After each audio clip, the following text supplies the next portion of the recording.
Welcome back to Dum Dum's 2099, where improvisers who've never roleplayed before journey into a futuristic world of Dungeons and Dragons. I am the Grand Wizard Bukake, your host. Our story is returning to 2099. Declan and Honor System took down the Stack and Greyson Typhus only for Geffcinda Bee-Zos to level Nairfrost with a superweapon. Meanwhile, Alyn returned home, leaving them to fend for themselves. Can Honor System find Declan medical help to heal his mortal wounds? Or will Declan die before he gets to take a shot at Geffcinda Bee-Zos? Find out next on Doms and Dragons 2099. The future is a changed place.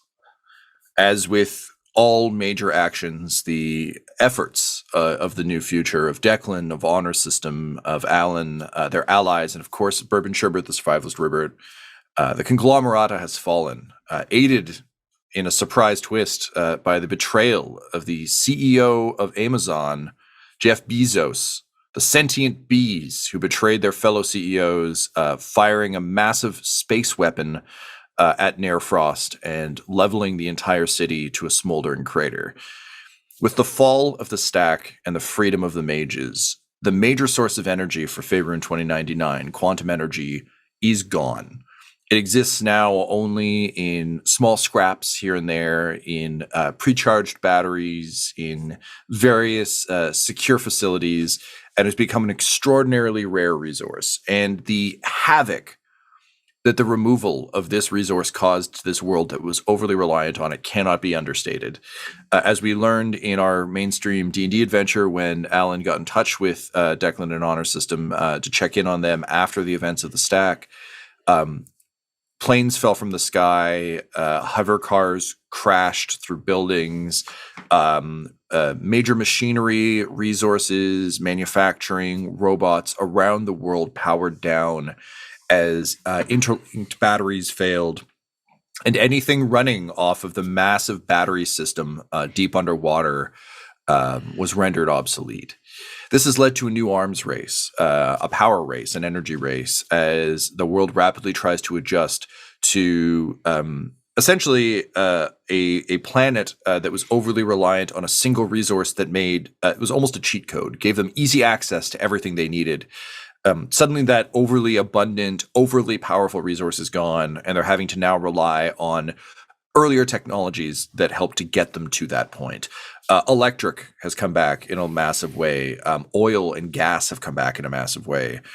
And not overnight, but over the span of the chaotic first few weeks of a world without quantum energy, old machines came back online, and the world rapidly transformed, going from a fully corporate, slick, sort of more Minority Report, Fifth Element-esque future into a much dingier, more improvised, somewhere between Fallout minus the nukes, sort of that Blade Runner diesel punk vibe, closer to Escape from New York.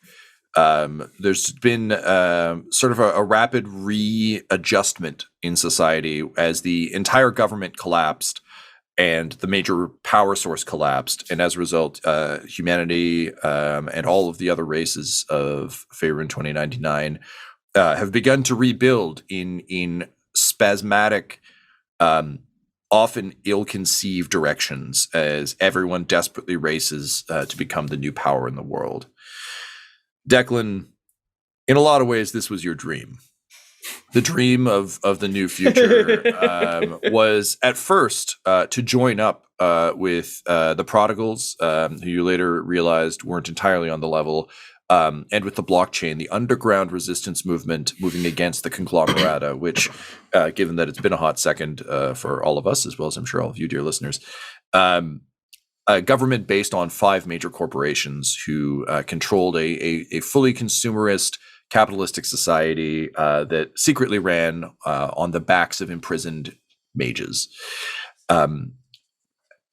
With the assistance of Honor System and Alyn, you sort of made inroads against the corporations, leading to dethroning and killing twice Greyson Typhus and bringing Typhus Industries to its knees at the very cusp of their ascendance, when Typhus Industries was on the very edge of absorbing a number of the other corporations through marriage and hostile takeovers, assassinations, all manner of things.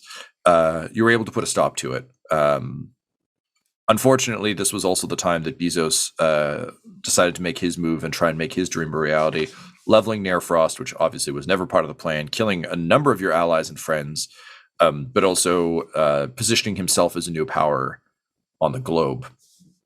That said, no one accounted for the collapse of quantum energy, and as a result, the new future is indeed a new future, as any great revolutionary or terrorist often comes to discover. After you've burned everything down, the world still wakes up the next day and carries on. And I think the dream of, I'll take down the conglomerata because of the wars they made me fight, the friends they made me lose, and the kind of senseless violence they did for their amusement, that's all fine. That's gone now.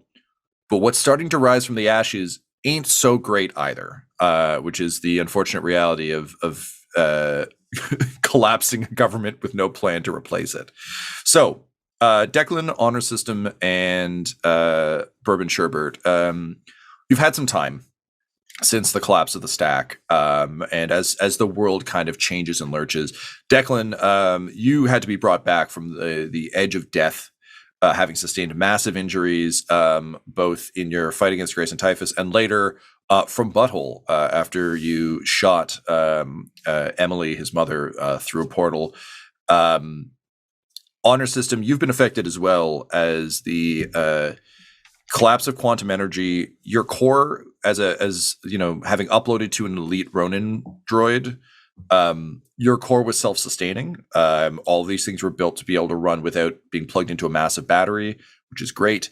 But you're aware now that quantum energy is a finite resource, and you're also, I think, aware of the cost that your energy source, your core, basically your heart, it's realizing that your heart was a blood diamond. So I think for someone like Honor System who considers such things, the fact that you didn't choose it and you weren't flippant about it, but like expending this now is extraordinarily wasteful and I think distasteful to you in a way that you hadn't previously considered. But also it is a finite resource. So you too have had to retrofit yourself with some more electrical energy and power sources just to make sure you have fail safes. Bourbon Sherbert, having suffered massive sort of damage and some general brain frying after being swapped around with Douchebot and everything else, is also in a bit of a rough spot, but has also taken on the challenge of trying to rally the mages. Because the other element that is now a huge part of this world is the mages are free. Magic has returned to 2099. And as a result, things are getting fucking weird. What none of you know, but we, the audience, know as well, is with the freeing of Moonhammer and Sunscythe from their various lost wanderings, the gods have returned to 2099 as well. Not all of them, but a couple that we're pretty big fans of. So the world is changing in more ways than you're aware. But first, we deal with the immediate aftermath of the destruction of the stack and what happens to the two of you. So you've made it back from the stacks. This is just kind of, I would say, likely pre your Alyn call, which is the last time we checked in with Declan and Honor System. So this is a couple days out from the collapse of the stack. Well, Alyn, Quinny, and Goblin Jr. are dealing with the death of Butthole Farch in Faerun. The two of you are dealing with the injuries you've sustained and the new world rapidly growing around you. So before we get to what's going on in 2099 beyond kind of my overview here, let's deal with you guys personally. Nairfrost is gone. That was your base of operations for a long time, and also most of your connections, like Chainsaw Linetti, were in the city. And with the destruction of quantum energy, all global communications have ceased. You're basically in the first few days of like a zombie apocalypse scenario, just minus the zombies. So I guess my question to you is, what kind of safe house do you think you'd be looking for? Where would you guys go to ground with Nair Frost gone? That's a good question. With Declan being so injured, I think he'd be pushing for some kind of like mafia doctor, or if there's somebody that they knew of who was an out of town person who could fucking fix his like weird shattered hammered torso. And then on a bonus, if it's a guy they don't really feel bad about like sticking a gun in his face and making him do work, that's probably what he'd be advising. Definitely needing like patching Declan up would be like a top priority. So yeah, finding some place that has like medical supplies or medical professionals would be the first and foremost in Honor Systems' mind as well.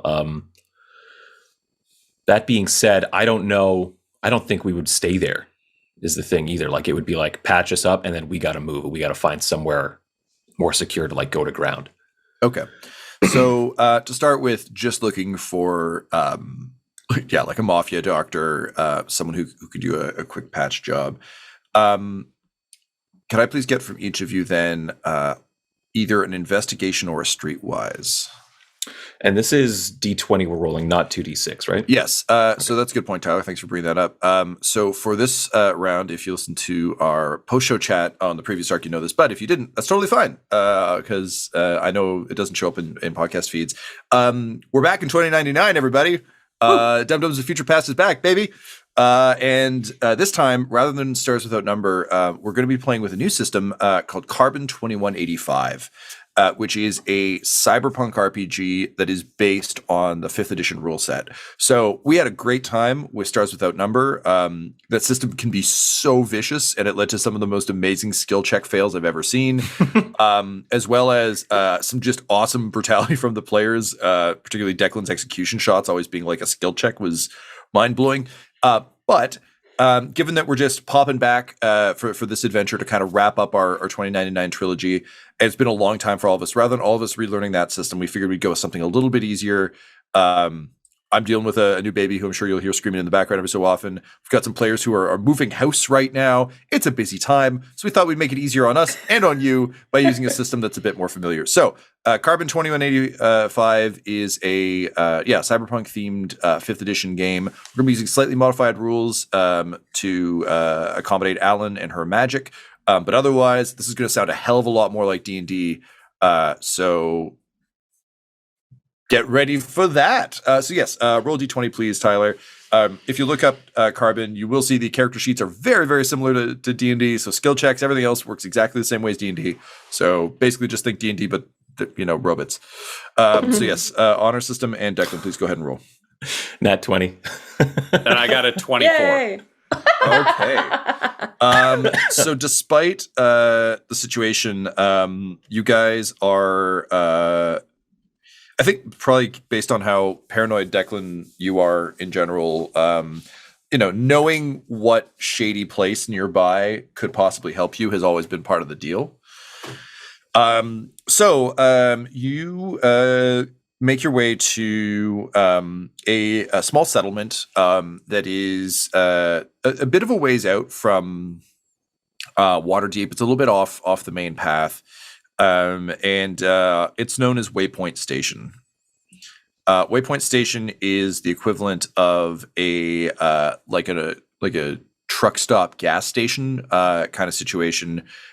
Mostly known for fixing up vehicles that break down. But I think, Declan, based on some of your early investigation and hacking and some of the information you've received, you're well aware that it also serves as like a chop shop, and it's remote enough that, if guns had to be drawn, it would be a little while before anyone found anyone.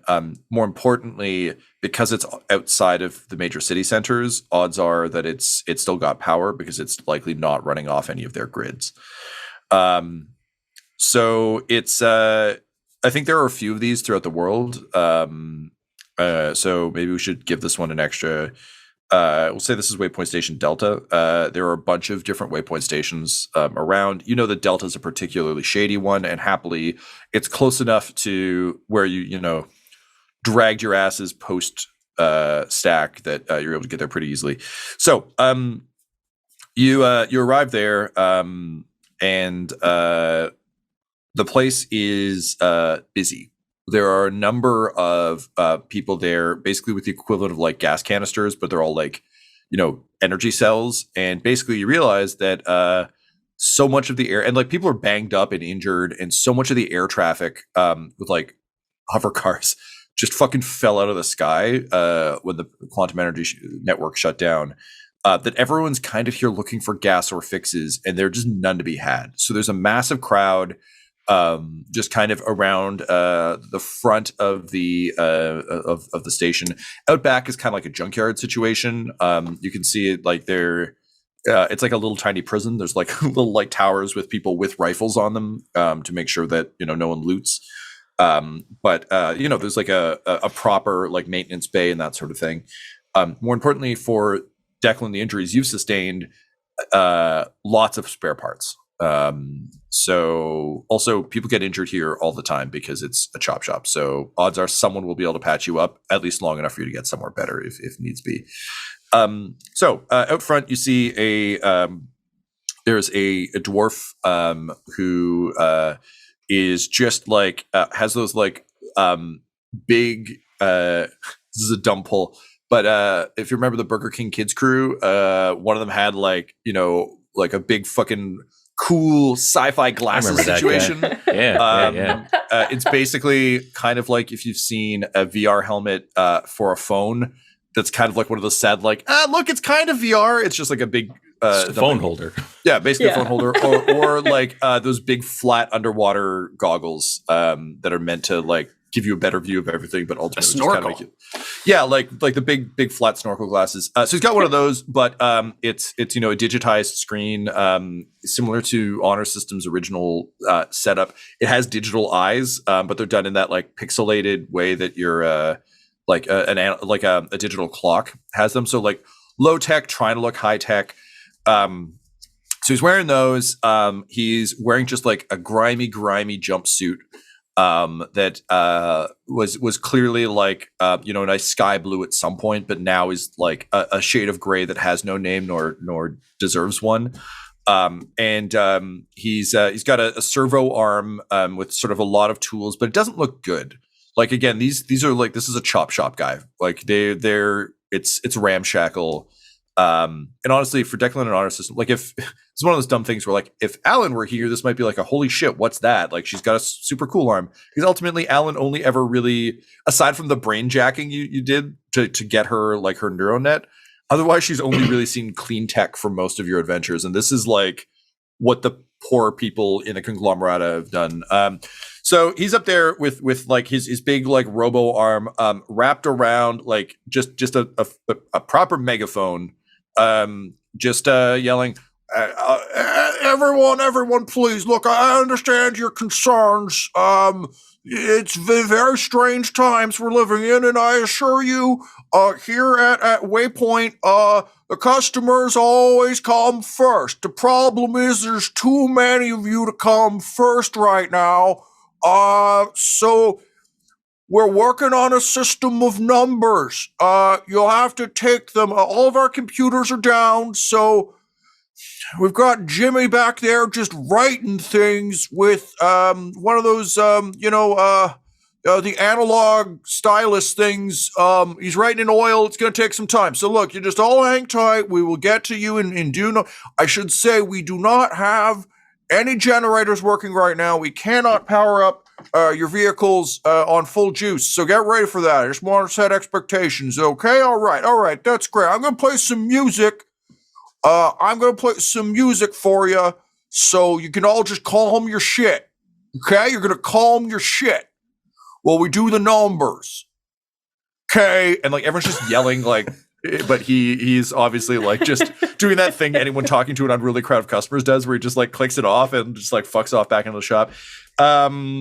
Laura, what song does he blast over the or just a band, and then I'll pick a song, but like what weird cybernetic future version of a song does he blast? Oh God, it's gotta be awful. It's gotta be a cyberpunk version of Kiss.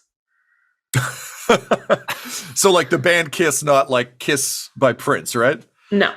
Right. Okay, so he's just blasting Cyberpunk Kiss. Yeah. Wow. All right, so Hey, you asked me. no, I love it. It's also, I think, appropriate for drowning out a crowd. I was made for hacking you, baby. You were made for hacking me. Yeah, but it's got like a digital distortion on it. And like you just know back in the Nearfrost groove is going to come, like eventually they're going to get to just freely songs and it's going to get sadder and sadder. Well, and then people can talk about how much they hate the music versus like their other frustrations. Damn. Bring the crowd together against a shared enemy. Yeah, it's I love it. Yeah, so Cyberpunk Kiss is blaring, and just like drowning out the crowd. There's a couple people jamming because also rock and roll, but generally speaking, people are really mad, and they're mad in like a my plane got delayed kind of way. Like people are, as will come to no surprise to anyone who's lived through this particular era, people are not being cool about it. So there's a lot of kerfuffle. Declan, Honor System, and Bourbon Sherbet, you're Declan, obviously you're in pretty bad shape. I'm kind of imagining like Honor System, how do you think you're moving Declan? What means of conveyance? Are you just like over the shoulder? Did you get like, I was thinking a wheelbarrow in my head, but I don't think that's really Honor System style. God, well, at first it would have just been like he'd be just straight up like piggybacking him. He'd just have like his arms over his shoulders and his legs under his arms, and he'd just be hiking around carrying him and stuff like that. I'm assuming now we've gotten him patched up and we're looking to. No, this is this is the Mafia Doctor spot you're able to find. It's not great, but it's the only place within he doesn't bleed to death distance. So yeah, it's a piggyback then. Okay. It's Honor System is carrying him on his back, and on top of Declan is like a cowl, a cloak, and like cape, or just like maybe even like not even like proper like by design fashion like cowl or something like that, but like some kind of fabric just like thrown over to like cover up the way he looks and the fact that he's probably one of the most wanted men in the world right now. So it's a hood that is like big and loose enough that it covers both of us. We're both in the hood. Yeah. And so you're just like a weird hunchback monster. So, yeah, I look like a big robot hunchback. Yeah. Yeah. I love that. I'm just thinking of those weird like petitioners who die at the beginning of Dark Souls 3. It's just like mostly cloak and then like a big old hump. Yeah, big old hump. Okay, great. Declan, can you roll me a fortitude save, please, to see if you're conscious or not? Oh man, I rolled a 3. I'm not even going to check the number. No, I am unconscious. Okay, great. Honor System, what do you say to Declan as you approach this situation? You can wake him up if you want. He's just currently out. I would wake him up. Yeah, just basic first aid knowledge. Don't go to sleep. Fair enough. Don't fall asleep. Great. So, Declan, I'm going to say you're at disadvantage for skill checks since you failed your save. You're like drifting in and out of consciousness. You want to be helped and probably like demand to be involved, but your chest is caved in, which isn't a great scenario for you. And you also did die like 2 days ago, and then were brought back to life by fart magic. So like it's been an interesting few days. So yes, Declan, you drift back into consciousness. Where the fuck is Frederick? Quiet, Declan. We're almost there. We're going to get you fixed up. Okay, it's Frederick. I miss Frederick. You do have his rifle in his gear. But I also I agree with your. Just as Declan is wrapped in like a cape and cowl, so too is Frederick wrapped in fabric under my in a hand. So it just looks like I'm carrying just like a just a wad of fabric. Because I can't be walking out with a fucking massive gun. So yeah. I love it. And just a full cart being carried by one incredibly misshapen friar tuck. Yeah. And we'll say Bourbon Sherbet is under the back of your cloak. and he's the one who's lifting the barrel of the gun to keep it under the cloak. So he's just like a weird bumpy tail monster behind you. Yeah. Oh my God, Tom, we've built Belisarius' call. Anyways, let's just keep going. Yay! That's a series wrap. That's it. That was my whole plan. This has been a really long con. That's a series wrap on Dungeons and Dragons. Goodbye, everybody. Okay, so yeah, you're drifting in and out. Honor system. You see this crowd. You can see the sort of general agitation. What do you do? You've woken up Declan, but unfortunately, the sleepy, side of the road chop shop is less sleepy than y'all had hoped. So what's your plan? I'm moving through the crowd, trying to get to the front area to see. This one guy is politely asking on his megaphone for people to wait, but what's really keeping people out is what Honor System wants to see, and how can we circumvent that? Okay, cool. So as you approach, you can see that there are a few more dwarves kind of out in front of the shop. And they're all armed with a variety of kind of like cheap but effective guns. So a lot of like sawed-off shotguns. I honestly think like this place is basically a convenience store / roadhouse. So like think of just kind of not meant for precision, literally meant for crowd control, and a lot of like fuck you guns, not like precision weapons. So they're hardy. Also, like all of these folks are jacked. Like they spend all day every day taking apart vehicles. And also their place is like known to both of you to be a criminal operation. So like they're kind of on the Sons of Anarchy scale of like convenience store workers. So yeah, just tough guys with guns. And keeping the shop. The shutters are down on the windows. The door is closed. You're not quite sure if they don't have power how the door works. They likely have to wrench it open each time they want to kind of step outside. Again, this is a world that like leaned a little too heavy on World of Tomorrow. Look at all the wonderful things we can make. So suddenly a lot of very basic stuff just doesn't work the way it should. But to you, the easiest vector is probably the junkyard out back. There are again guys with rifles up in the sort of four corners of it, and you can see a couple of cybernetic dogs patrolling the inside of the fence. But there isn't a huge crowd there, despite everyone kind of piling up around front and demanding to see the manager. The conglomerata ran so smoothly for the people who it was meant to run for that all these folks, despite being furious, still haven't quite wrapped their head around the fact that they don't need to like line up for stuff, that the safety and the rules that they were so used to are gone. But luckily for you and Declan, rules have never really been a thing you're too concerned about. So then seeing that, getting that sort of layout figured out, I start to wheel around the perimeter to the junkyard. And I'll say to Bourbon, Bourbon Sherbert, I need you to remain behind and create a distraction. Do I need to use any magic to create the distraction now that I am an archmage? You can use your discretion in that matter. I just need it to be big enough that the guards watching over the junkyard here are distracted by the commotion you create back here with this crowd. Thank you, Master Xanthus. It shall be done. When in doubt, acid splash. And then he zips out from under your cloak, and just immediately, like his little iPal speakers pop up. And as he flies away, you just hear him mutter, "Never thought I would have to resort to this again."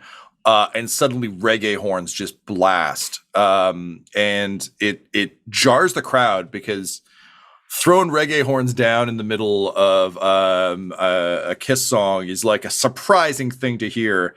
And he just starts like shooting like laser lights out of himself as he spins like a weird disco ball. And clicking back on the douchebot voice, he just says, yo, who needs energy? You need energy? I got it. Come over here. It's on discount. And immediately, like, some people are very much more comfortable with this than this chop shop anyway. So people start like wandering over.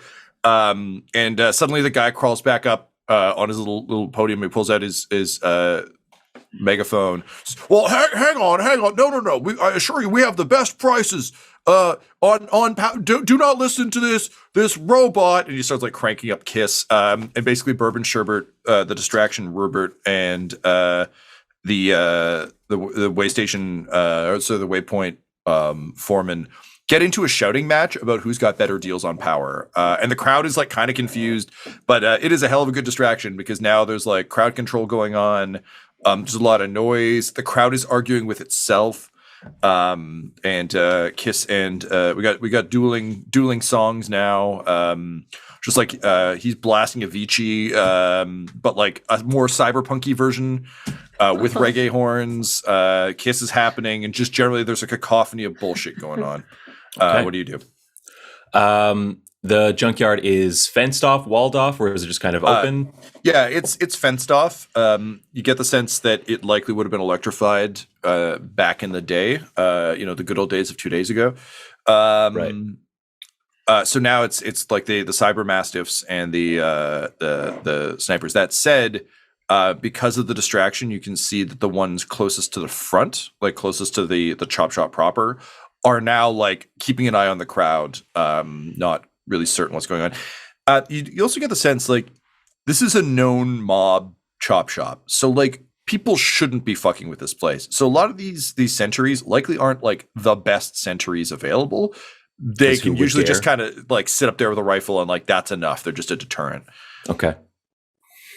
I think I'm going to try and scale this fence then. I'm just going to say like just over my shoulder to Declan, just hold on. And I'm just going to start climbing the fence.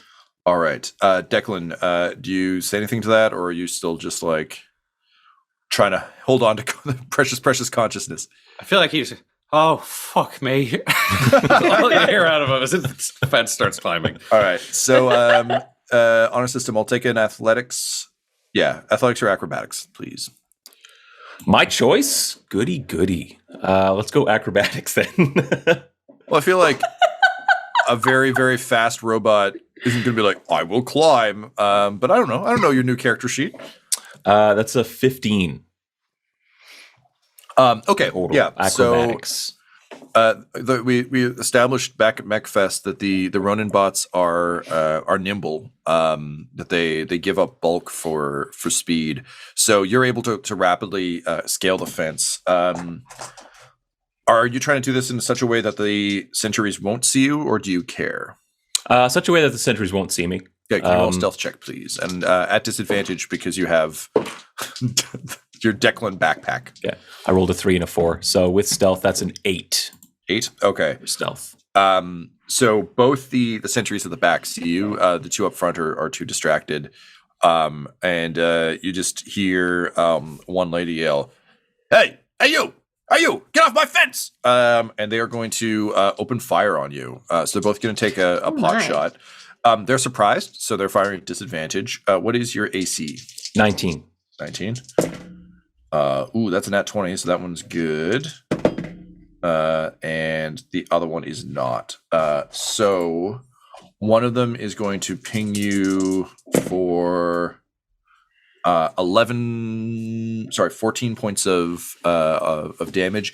It is just a ballistic shot, like it's a bullet, not a laser, because laser guns. Yeah. So yeah, a bullet pings off your armor. We are going to assume that you Declan doesn't have full health right now. I think you're kind of clinging to life, so we'll say you're kind of at that like 1 HP. If this were a video game, you'd have the pulsing red around the edge of the frame kind of situation going. Yeah. Or if it was Zelda, you just have an annoying pinging noise that's meant to kind of like drive you to madness. But honor system, you've had time since the stack to feel better. Yeah. Okay. So I've taken the damage. How high up is this fence? Like, do I have more climbing to do, or am I up and over? I'm going to say, based on the fact that you're a robot doing it, that you're up and over with your 15. Okay. I think if Declan was trying to scale, it would probably be a 2. This is like a not quite a Jurassic Park, Dr. Grant has to climb it fence, but it's tall enough to just keep people from, like, it's a deterrent fence, right? Tall enough to be a pain in the ass, but Yeah, you're a springy robot, so you're up and over. Okay, great. Then I am taking cover amidst various junk and making my way towards the shop. Okay, amazing. Declan, you hear gunfire.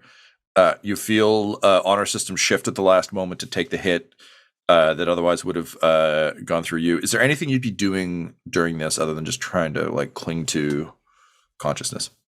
It's okay if not. I just don't want to leave you out. If possible, Declan would reach down with one arm and try to come up with his handgun, just a pistol to just return fire from where he is over the shoulder. Because he's not thinking tactically. This is just someone shoots back. It's very much gut Declan. Are you trying to actively hit them, or are you trying to like just deter them, do you think? Sorry, maybe the better question is, are you aiming or not? I mean, he's so injured that if we're also moving through the thing, I doubt it. Like, he's aiming in their direction, but this isn't him at the top. He's like inside a cowl on a moving robot while heavily injured. Yeah, so can you roll me a reflex save then, please? Yeah. That is a 21. Okay, great. So yeah, this isn't you're not aiming per se. This is a real like spray and pray, but you're probably too tired to pray. So it's literally just, I think, over the like a hand comes out of the edge of the flapping fabric. And it's just like spraying fire. Do you say anything while you're doing this? Is there like a yell, or is it literally just a tired man shooting over his shoulder? Somebody bring us a fucking doctor. Amazing. So yeah, you return fire.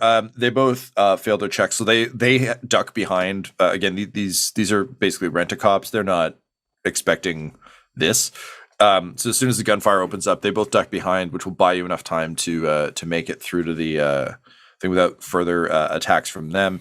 That said, the robo dogs are starting to close in. Honor system, what do you want to do about them? I should point out, these are like think like Amy Sedaris in Boba Fett or Mandalorian style robots that are just like kind of ramshackled, nailed together from other bots. I see. They're not like slick, like, look out, super good robot dogs. They're like, we built these out of shit we had laying around. So they're kind of like a little bit janky, but certainly have like just like pincers and drills for faces. So they're not a pleasant thing to get caught by. Right. Then I think it's just a matter of running to get indoors, so I can put a door and 4 walls between them and me. Okay, great. Yeah. So can you give me an athletics, please? Yeah.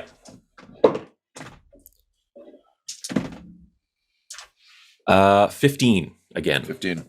All right. Unfortunately, they both rolled extraordinarily well, including a crit. So one of them is going to nom you for 10 points of damage. Okay. The one who rolled a crit, Hachi Machi, is going to do 14 points of damage and is clamped onto your leg. Okay. So I'm going to need a reflex save from you to see whether you and by association Declan go toppling.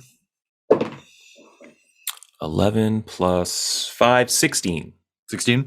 Okay, so you keep your balance, but it's effectively stopping you from moving as cleanly as you'd like. What do you do? Out comes Legion to cut this thing off my leg.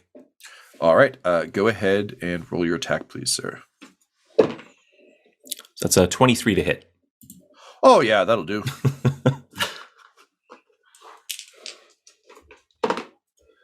And that is, oh god, my brain. 11. 11 damage.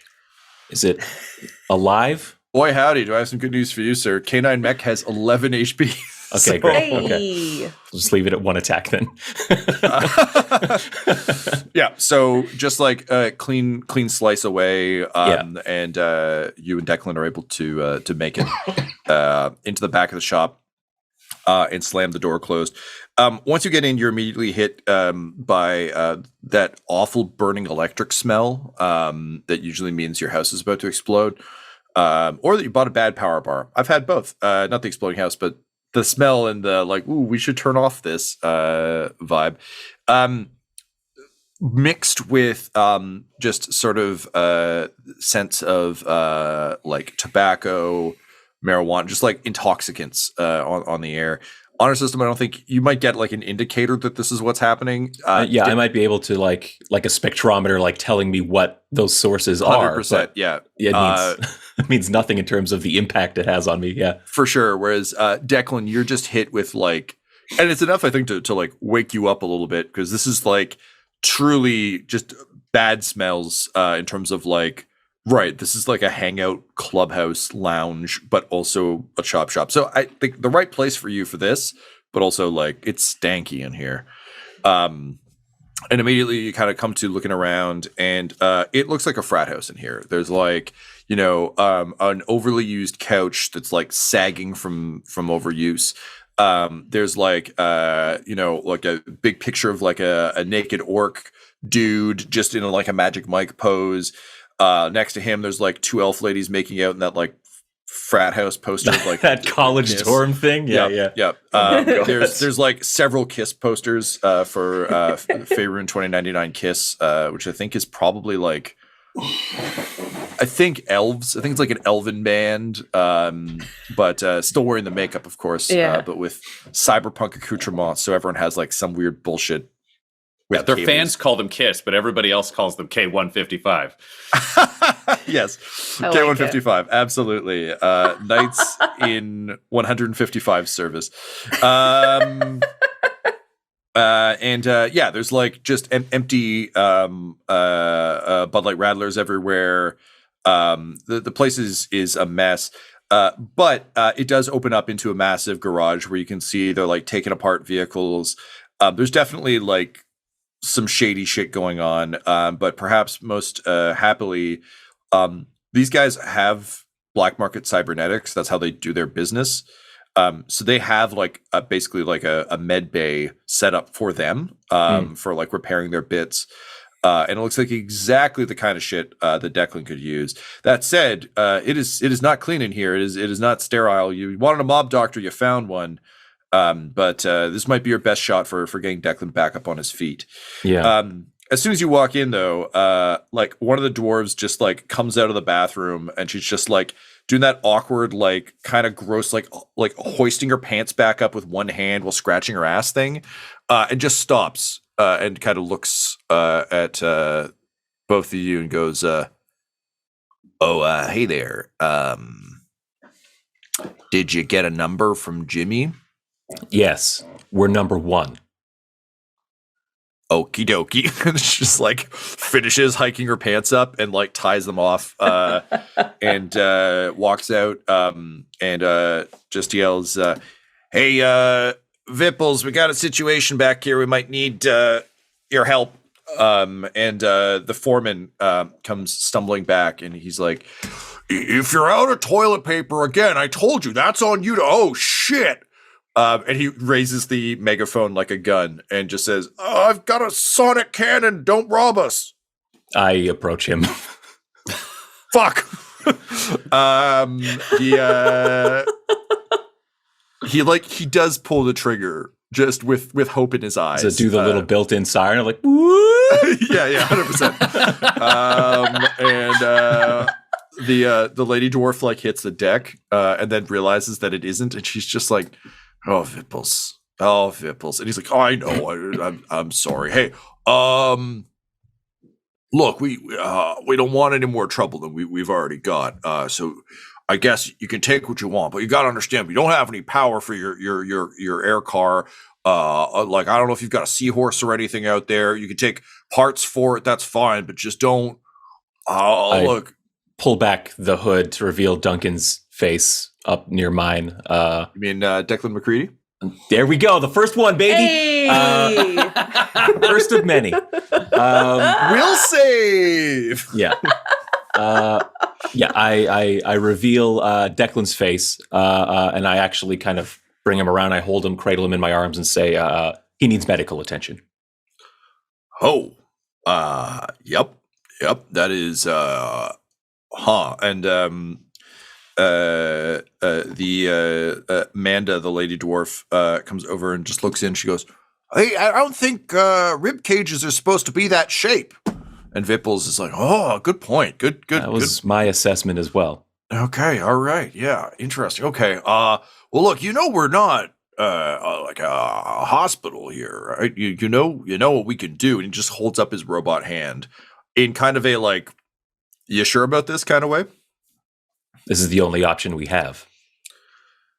Yeah. And then he like looks at your sword, and he says, "Looks like it's the only option we got too. So, put him on the table." And then he just taps a sign that says, like basically no refunds. What you get is what you get. Like we'll try and fix it, but if we can't, you still have to pay. And it comes back. He's like, "Just be aware of our policies here, or I'll do my best." But and he just keeps tapping the no refunds. Well, then let me tell you one of my policies, which is, if you fucking kill me, I'll kill you. And then he just passes out. Declan's all the way unconscious now. Manda falls back, and Vipples is like, "No, Manda, he was just talking tough, maybe, or he's a bomb. I don't know. All right, put him on the table." So with that, Vipples, Amanda, and some of the other Waypoint Station Delta dwarves get to work on fixing you up there, Declan. So Ryan, we talked about this a bit off air, but you've got some upgrades in the carbon system based on what happened to you. So over the span of a couple days, they go to work doing their best to rebuild you. What augmentations do you get as a result of this? Yeah, so over the course of this rebuild, there are 4 different things that happen. One is they just have to rebuild the rib cage, the spine, and a lot of the connecting work pretty much from zero. Pulverized, barely functioning. I had a friend who got in was skiing and fell down the hill and then drove home and spent a day and then went to the hospital and they immediately neck braced him and were like, "You were one jolt away from never walking again." And he was like, "Oh my God." And that's Declan in this case, but just with being alive. Like one random fall different, he's a corpse. So he now has a metallic torso that's a little boxier than a human one would be. And they also toughened it up and gave him roided out his muscles around that area. So he's just more jacked, but in lumpy, unnatural looking ways over a steel skeleton. When he's got his vest and his shirt on, you can just see it in the neck. Those kind of 2 ligaments that kind of attach in neck are just not serrated, but segmented steel that you can see propping the skull up. Underneath, it probably looks something like a 40K Space Marine black carapace, skin over, you can see the metal stuff underneath. At the same time, it's not the best work, so his torso can open up and there's just a gap in it in the middle. They replaced some organs, so he can store things in there now. A little cubby. Yeah, and lastly, perhaps in a way to guarantee that they don't get murdered, they also add an aiming system in, because they've had to work with his physical systems anyways and his nervous system while wiring his torso. So his left eye is now metallic with a sensor in the center with a crosshair over it. So a red crosshair over a black pupil with a metallic pearl and whirring stuff around it that you can only hear if you're real close. But he has that, so he's also got an aiming upgrade. Great. So as they're working on that, I think the two of you kind of get to know them a bit over the course of the few days. And honestly, they seem kind of Vipples and his people seem pretty happy to have something that isn't trying to solve for these cars. I think you obviously don't let on who you are. They're also aware that this is kind of a hostage taking, but it's still preferable to a mob of Karens demanding to speak to the manager out front. So Honor System, they also, I think almost out of curiosity, want to take a look at your systems, particularly because I think, as we discussed, the concerns you now have about quantum energy and the shield, for example, that you your shielding systems from the Ronin droid, that drains more than you're comfortable with anymore. So they also retrofit you with some electric power, some basically backup things for your arms, your legs, systems that might get compromised that you can't really afford to draw on your central core for anymore. So I think physically for you then, this takes you from a very sleek like Apple product to almost more of like a honestly, if you're playing like Warhammer or something, you're just gluing bits on. It's that kind of thing where you just have some extra gear on you. How do you think this changes the look for you? Like, what do you imagine this upgraded? Not necessarily upgraded in like you're super powerful now, but like upgraded in you've got redundancies and you're retrofitted. How do you think that changes your appearance? I think I honestly can't remember how we talked about this but like his faceplate that was just like a blank black screen on his original body. I can't remember if he got that again in the Ronin upgrade or not. But yeah, they were a similar build. Yeah. He's got that now. I think just because I'm idiot and I really like it just tickles my brain. I think the back part of his head, the back like chassis is opened up and cables are now up in like a top knot, like a Ronin's. Nice. Yeah. I love it. That's awesome. His legs have been modified, so I think they look a little less human. I think it's one of those like two big toes in the front and almost like a big like back toe sort of situation. Yep. And there are cables sort of like running along his arms that are like big and thick and ropey, so they sort of simulate like muscle tissue to look at them. Sort of like if you ever played like Crisis. Yep, that's exactly what I was thinking of. yeah. It's that kind of look, like very, very obviously not remotely human, but still has that weirdly almost organic look. His legs, no organic real look to them at all. They're purely mechanical now. Gotcha. I think. And I think his torso hasn't changed too much. I don't think he's bigger. He's still fairly like slight looking. Excuse me. So for like the mods that he's picked up, those are sort of manifested in a few different ways. So the arms add like enhanced dexterity, so he can move his sword faster and with more precision and things like that. And I think just because of the way Honor System has sort of modeled himself after like a Ronin or Samurai, I think he starts to like train with his arms, his new arms and stuff like that, practicing like sword kata and things like that. And his legs have shock absorbers in them, which is why they look a little bit more industrial. So he can drop from great heights and things like that. And he's harder to knock down, which I think of as the two front toes and the back toe almost like gripping into the ground and stuff like that as needed. He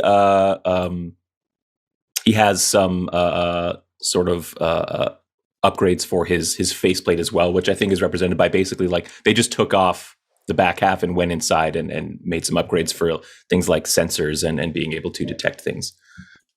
Awesome. So he's a little bit stripped down on like his head and his legs, and then more sophisticated in his arms. This is a trend that will begin to spread across Faerun of 2099. You're one of the first robots to kind of receive this treatment, but as improvised technologies begin to spread, as redundant systems related to quantum cores start to get cut, you start to see this more and more. For lack of a better term, the robots of this world begin to look a bit shaggy. There is a lot more of the kind of using cabling to create, facial hair, that sort of thing, because there's just a lot of redundant cabling. Can't be removed, but it doesn't connect to anything anymore. It's just kind of there. But also with the loss of a lot of the networking and a lot of the computer systems, there hasn't been a singularity event to like wake up all the robots, but a lot of the robots are starting to exhibit more personality than previously. This is largely because with all of the advances in computing, a lot of them, like the Ronin bots, relied on linked AI. So without that, there's just unfinished corners, and the robots, as a result, a lot of them, like Bourbon Sherbet, are starting to learn in weird directions that they wouldn't normally be able to. Similarly, Declan, you're not the only person who's been grievously injured since the collapse of the stack. This is cybernetic heart, get diesel punk cybernetic implants become much more common as people try and recover from the damage of the all vehicles falling from the sky. Everyone's in a hover vehicle, building massive towers in cities like Waterdeep with no power. The world begins to get a little bit more improvised, a little bit more Mad Maxy. But similarly, systems begin to come back online as old solar panels are dusted off, and wind power and water power are harnessed. Oil, previously a commodity mostly used for lubricants for other machines, production begins to shift back towards fossil fuels and burning. But all this takes time. So as you receive your upgrades, Bourbon Sherbet gets installed atop a sort of a spindly, basically like a janitorial robot body, as facing a similar challenge to you, Tyler, that we can't just plug him into a wall anymore to charge him all the time.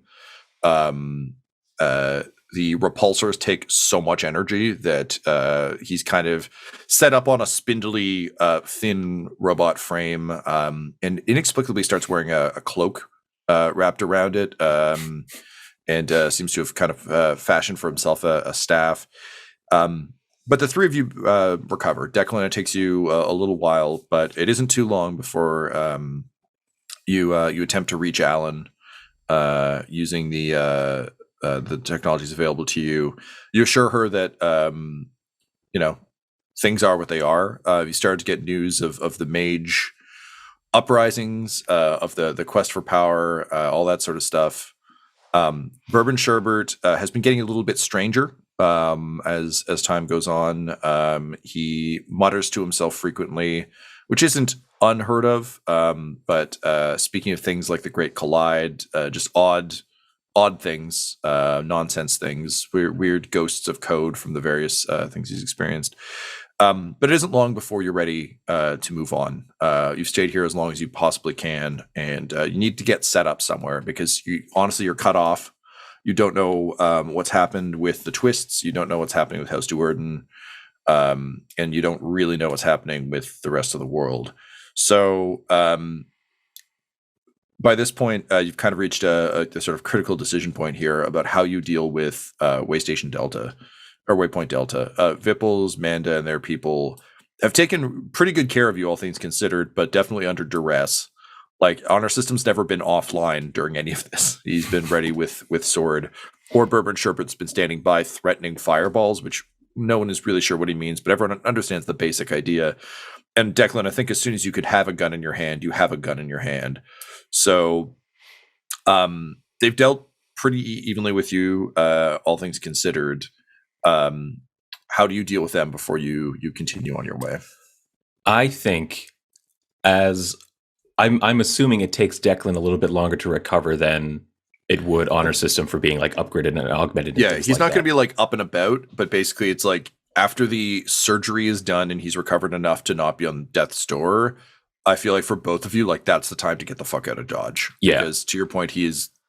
Both of you, but specifically him because he's got one of those fleshy human faces that are so recognizable, are most wanted for whatever remnants of the conglomerate exist. So I think during that recovery period, to keep things on an even keel between both parties, and also just because it seems fair and Honor System has a modicum of measuring fairness and things like that, he would be willing to do work for these people while Declan recovers. Okay. So he would be, if that is committing violence on their behalf, that's fine. If it is moving heavy objects and things like that, that's if it's just unskilled, big air quotes, labor, that's fine as well. But there would be some sort of transactional nature to it because Honor System recognizes that we also don't need to make a new enemy on top of the massive fucking enemies we have. Okay, so I think that makes sense. So I think manual labor probably makes the most sense as well. Like the people outside do get more and more unruly, but it's kind of like, I think you helping like drag massive machinery, like all the things that would take them a lot of effort to do, you're able to do a bit easier because of your mechanical frame. Okay, so with the transactional nature of that, then kind of all debts are cleared. They view you very favorably, despite kind of How you met. But also, Underworld recognize Underworld. So they will say then that they get you set up with a sort of an improvised vehicle. Let's think like a large, kind of almost a dune buggy frame, but almost more of a carriage chassis from like an old timey carriage. So just kind of a big, massive, not massive, but like a large passenger chamber that the two of you can sit in. Along with Bourbon Sherbert, kind of more all-terrain wheels. It runs on gas, so it won't get you too far without having to refuel. But I think, in a game-recognized game way, they realize that like they can't arrange transport for you because you won't want to tell them where you're going. So honor system, that's your side of it. Declan, would you have different plans, or would you kind of be just following his lead? You're still pretty infirm right now, despite telling Alyn that you had a bad time, then you woke up, and everyone wakes up, so like don't worry about it. Cool lie to say to someone who can't see how fucked up you are, but you're still not 100%. You'll need to recover proper somewhere else before you can really be back on your feet. Yeah, I think Declan, while he was there, I mean, he'd be pretty out of it. He'd be rebuilding like a new hacking program. I think he's a tinkerer on his downtime. He can't really just sit around and relax. So on top of just claiming any piece of equipment he likes in the shop as though it's his own, because he's definitely not an asks permission kind of guy, he would have been deeply annoyed by their lack of a good security setup. So he'd be the guy who's like helping them re-rig the fence, being like, why haven't you put a gun in the mouth of this fucking dog if it doesn't do a job? If you'd done that, I'd be dead, you'd be safe. Fucking idiots. All right. So he's just like using his robot skills to put guns in the fucking security dogs and just shit like that. Not even, I think other people would be like, oh, it's to make a friend. And I think it's for him, it's just because it frustrates him that they don't have better stuff. Yeah. So people like him because he's useful, not because he's likable. Yeah. And then, everything he's got, he'll just take whatever fucking guns he wants to be ready to go and let honor system start at the travel plans because he's aware that he's not going to be driving that car knowing what the fuck's going on. He can't leave. Okay, amazing. So you load up, again, leaving on favorable terms with the dwarves of the Waypoint station. You load up into your improvised vehicle, and Vipples, Manda, and Jimmy see you off. They feel great now that they're slightly more secure. They also haven't heard from their mob connections in a while because no communications. So I think they suddenly realized, oh shit, we're highly exposed because we can't just call the mob to show up and shoot everyone now. So they're very grateful for your assistance. And Vipples just kind of says, probably to you, honor system, as you're loading up into the wagon. Of all the people who have robbed us, I think you guys are my favorite. Thank you for the work you did on my companion and myself. I hope we're leaving you better than we found you. Well, yeah, we haven't been overrun and killed. And honestly, if you guys hadn't, you guys had no trouble getting in here. So someone worse were to come along, I'm sure they would have no trouble either. So, and he shifts his robotic hand around into like a thumbs up, but it's a little saw blade. He's just like, you guys are okay by me. Yeah, thanks. With that, they kind of like, it's like just, they're not like warm people, so it's just kind of a lot of like nods and grunts. And with that, they kind of head back in. You fire up the buggy and you head off into the new future. This episode of Dum Dums and Dragons 2099 features the voices of Ryan LaPlante at the Ryan LaPlante on Twitter, Tyler Hewitt at Tyler_Hewitt on Twitter, Laura Hamstra at EL Hamstring on Twitter, and our DM Tom McGee at McGeeTD on Twitter. This episode's sound was edited and mixed by Laura Hamstra. The system we're playing is Carbon 2185, and Dum Dums and Dragons artwork is by Del Borovic, who can be found at delborovic.com. Our theme songs are Core Collapse and Sanctuary of the Sky Gods by Nathaniel Yaverne, and our ad music is No Control and Chiefs by Jazzar, Jahzzar, all available at freemusicarchive.org. When it comes to Dum-Dums and Dice, you can visit our website at dumdumdice.com. Our Twitter and Instagram are at dumdumdice, and on Facebook at facebook.com/dumdumdice. But most importantly, we've got merchandise at redbubble.com/people/dumdumdice, or you can join our Patreon at patreon.com/dumdumdice. That's DUMBDICE. Now I'm off to do future things before we return for the next episode of Dum-Dums and Dragons 2099. Dum-Dums and Dice has to give a special thank you to the supreme beings of our Patreon at this time. The Half-Blind Prophet, Christopher Little, Sue One, George Dolby, Richard Cranium, Sammy Boy, Orion Birchfield, Scott Garland, Benjamin V, Gavin and Abby McDonald, Logan, Fire Unfriendly, Acrix, Grandma Likes D&D, Alyn, Austin Nut Powers Fry, Stabby Stranger, Glitch Trick, Roman Brown, and Jill and Noel LaPlante. If you want your name to be added to this list, you can join our Patreon too at patreon.com/dumdumdice. Thanks to them, and a little bit of thanks to you.